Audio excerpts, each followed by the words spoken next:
Gör tumme upp där borta. Fantastiskt. Gud vad kul. Vad glad jag blir att se så här många människor idag. Det är nämligen dags för oss att plocka upp våran första gäst för dagen. Och vi kommer få höra lite grann om våran gästs liv. I mån av möjlighet så ska vi se till att ni även ska kunna få ställa frågor. Räck upp en hand då, så ska vi försöka få ut en mikrofon till er. Och är det så att ni inte vill prata svenska eller engelska, så går det jättebra att prata svenska. Jag menar, jag översätter så gärna. Och ni som har varit med tidigare, ni vet vad våra gäster uppskattar mer än någonting. Och det är eran kärlek. Och kärleken visas ju bäst i form av jubel. Så jag vill bara kolla, om jag jämför med publiken igår, hur mycket kan ni låta?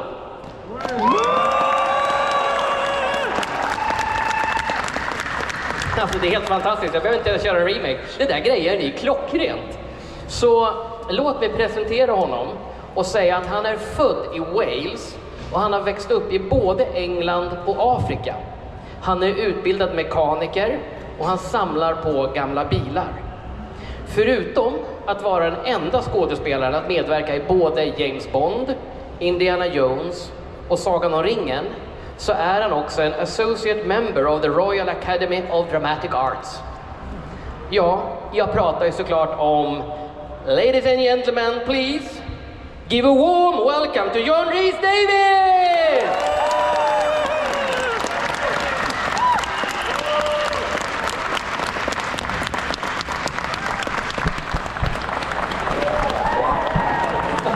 Don't give me a heart attack. Well, thank you very much for that. What a lovely warm welcome. I love being back in Sweden. You're such a warm and friendly people, and I have a lot of fun here. Oh, and no chairs. Okay.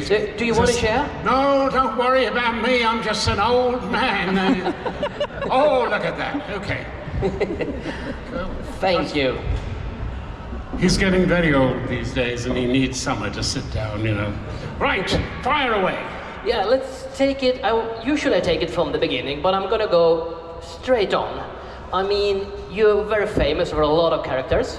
Gimli is one of them. But I heard Gimli wasn't the first character you auditioned for in Lord of the Rings, right? No, that's right. We were all sent something to, just to send back to them, and I think I was Boromir's dad, wasn't I? Or something Correct. like that. Denethor. Yeah, and so I did it, and I thought, oh, lovely, just go to New Zealand for a month, come back, and be very happy. And then I got Gimli, and I was stuck there for 2.5 years. And talking about New Zealand, I heard that pre-filming, you actually went down there to see who Peter Jackson was, right? That's right. I didn't believe that this book could be made into a film. It is not written like a film script. I didn't believe that this little chap in New Zealand, who'd done a few marvelous small films, had any idea the hell he was going to be into when he started a film with 21 principal characters, shot over 18 months or 3 years or something like that. And I was wrong. And let's continue with you getting the part of Gimli. I heard that from the beginning you didn't want to participate. Your son had something to do with that. Is that true as well? You spend 30 years as an actor trying to be recognized. Why would you want to put on a full prosthetic and spend 3 years of your life trapped in a part like that? It's career suicide. And I didn't want to do it. There were two reasons that I came under pressure. One was I had a new manager, a new agent rather.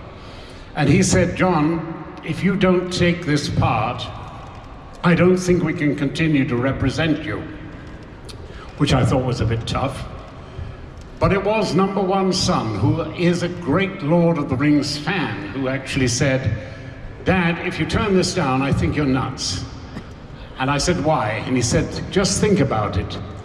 In every bookshop in the reading world, there's that much book space devoted to Tolkien. Think of what that means in terms of an audience. And he had a point. Now, of course, there's that much book space devoted to Tolkien. The other day I had a lovely experience. I was invited to go to to Magdalen College, Oxford, and I had the privilege of meeting the head of the Bodleian Library there. And they got out for me the original watercolors that Tolkien had made to illustrate The Hobbit and The Lord of the Rings. Fantastic drawings, superb work, with one exception. His dwarf looks very much like Father Christmas.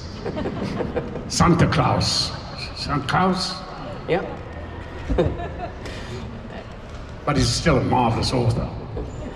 And when we're talking an author writing, usually you get a script and you learn the script, you rehearse the script.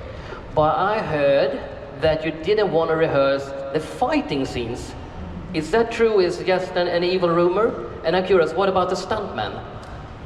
You see, those stuntmen are wimps. They are just a bunch of noodles, you know, and they complain because I was a bit rough. We had a lot of fun. But my argument was,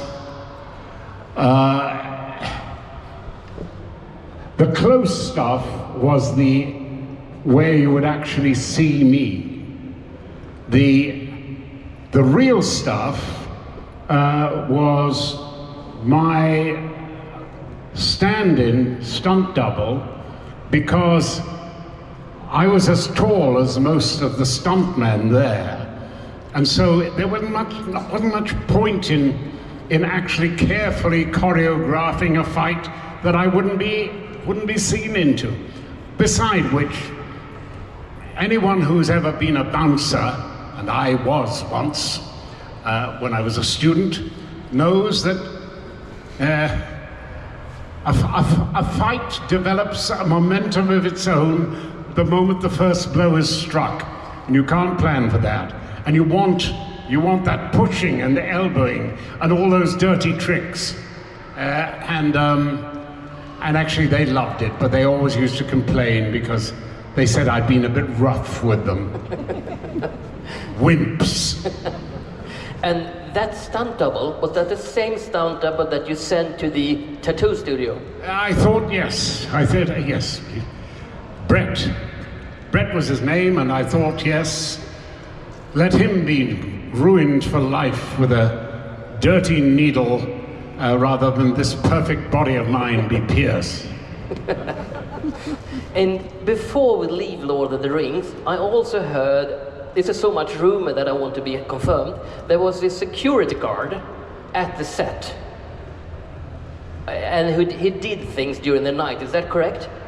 He did things, he stole things during the night, is that correct? We actually, yes, we had a security guard who was just stealing uniforms, weapons, anything he could get his hands on. And they finally caught him, and I don't know, he was dismissed rather than charged, but anything he stole is probably worth a fortune now. Of course. And as I said, if you have any questions, don't hesitate to raise the hands. But let's continue a bit with Indiana Jones. Because before this interview, I was Googling things that are so much rumored. And I heard that the Raiders of the Lost Ark used models for the German U-boats. And these were the same models used when filming Dust Boat. The film Dust Boat that was filmed simultaneously on another close by set, and the production had forgot to tell that they were lending the models. So when the crew for Dust Boat came to film, all the models were gone and no one knew. I'm curious, is that a rumor or is it true? Do you know anything about it? It's only recently that props and sets have become valuable. My generation, you know, was sometimes given a tie or something like that, you know, and or we'd say, look, can I take that jacket and suit home because I haven't got one to wear for the next audition, and sometimes they'd let it go. These days, the studios just hang on to everything. But yes, it's almost certainly true that things were wrecked and got rid of, and it's, except of course, Hobbiton.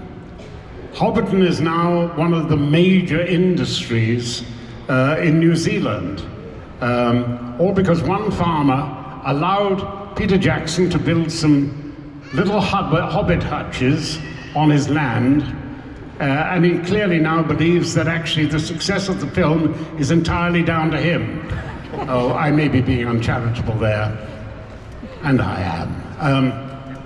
Oh, right, how about some questions? Good God, yeah. We've got only 10 minutes left, 12 minutes left. We'll make it 15, no worries. All right. Yeah, over there. Yes. So I saw an interview with Sir Ian McKellen about filming a lot of green screen, and he was having a trouble kind of reconciling with missing audience, missing the scenery and stuff. How what are your impressions of doing a film with a lot of green screens and CGIs, and there's no the one thing that you find with green screen is if you're in a totally green environment all day, when you come out of the studio, you have no sense of depth at all. When we were doing green screen, the people doing the new Star Wars were doing blue screen, about 6 or 7 weeks at a time of blue screen, and they all complained of being depressed at the end of the day. You know, a healthy mind requires a full spectrum, I think, which is why we all love to go to the country or live in the country. Just one color really is rather hard.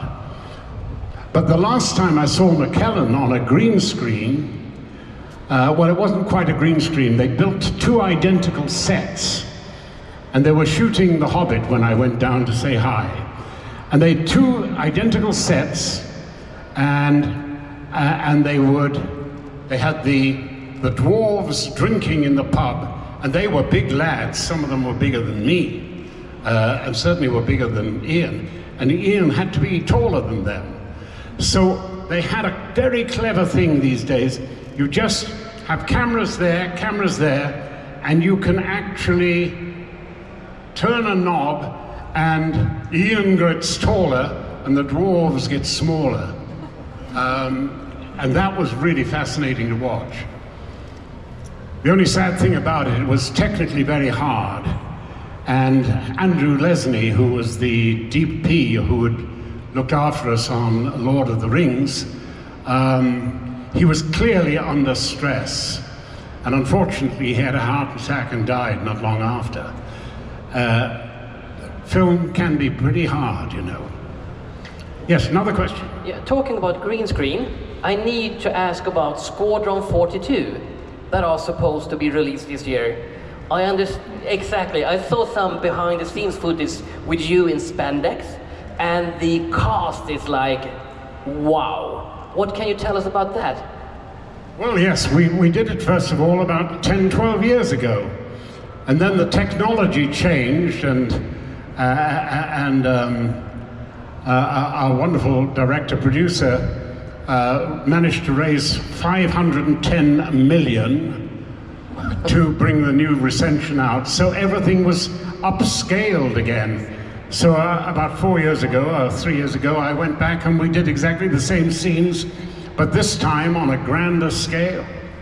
It is going to be the epic of all games. But one advice to you all: new technology.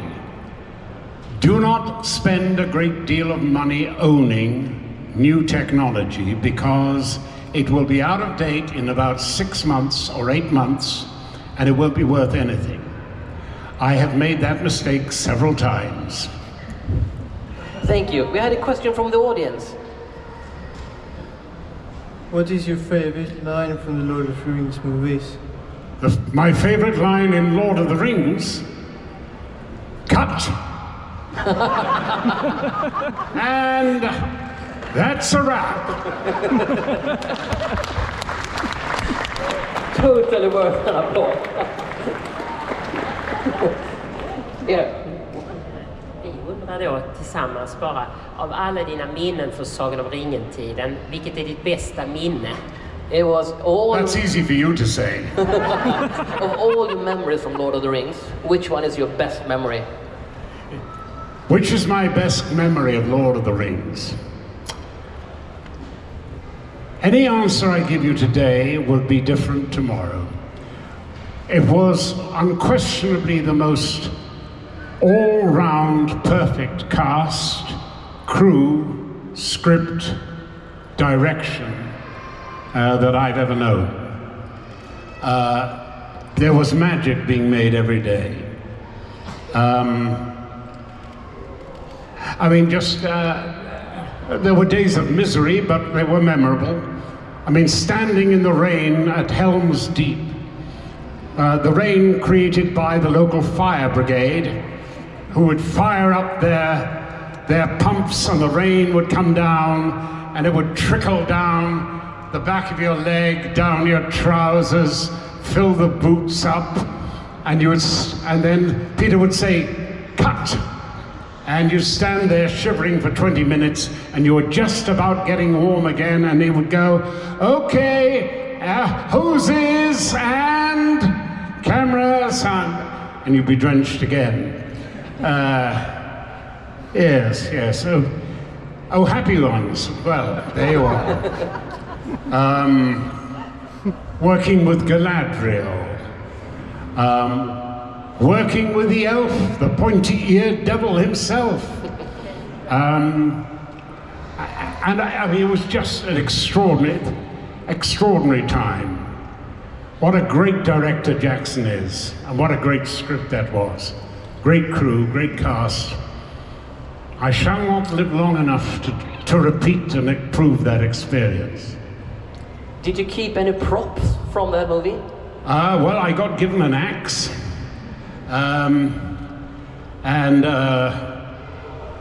No, nothing. We didn't take props in those days. You know, you just didn't. We all got given something, you know. I mean, Orlando got his bow, gave it to charity, and it sold for $35,000. It's now probably worth $350,000 to $500,000 or $700,000. So there's some collectors who've got some interesting stuff there.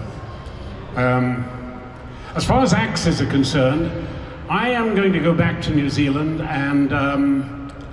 and see if I can get 3 special axes made. One for me, but two I want to take to the Ukraine. One to give to Zelensky for his leadership, and one for the Ukrainian parliament.